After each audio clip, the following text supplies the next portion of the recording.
Dimanche 16 juillet 2023, Jane Birkin est morte à l'âge de 76 ans.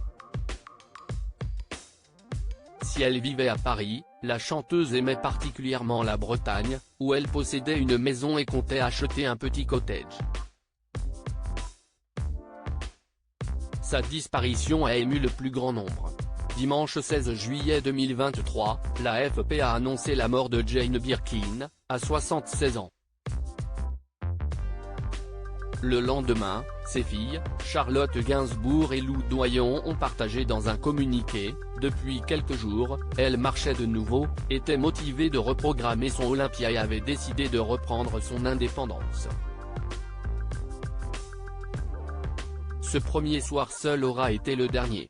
Elle l'avait décidé. Si la chanteuse est morte dans son appartement parisien, elle aimait particulièrement se rendre en Bretagne. Plus précisément à Labervrac, près de Lannilis dans le Finistère. Jane Birkin y possédait une maison où tout tombe en ruine, mais où elle se sentait protégée.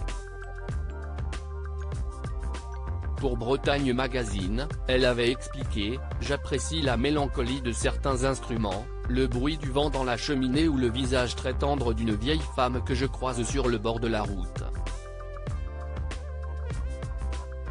Jane Birkin appréciait également beaucoup la discrétion des habitants, avec qui elle s'était liée d'amitié.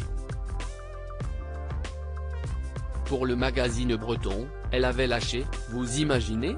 Moi, avec Charlotte, la famille, sur la plage, à table, ce n'est pas dénué d'intérêt pour des magazines comme Voici.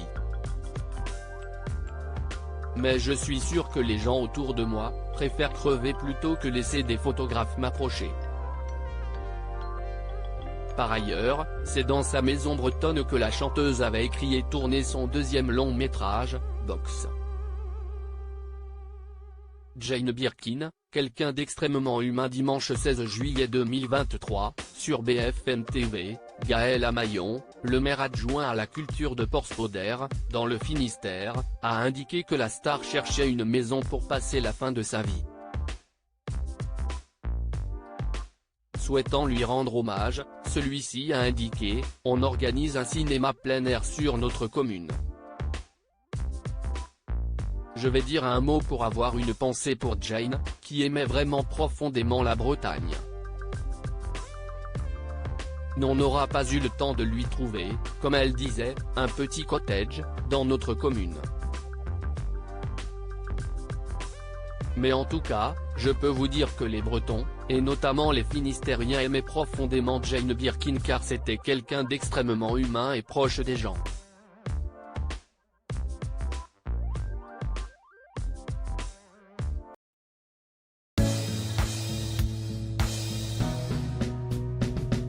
But there's all times through the rough times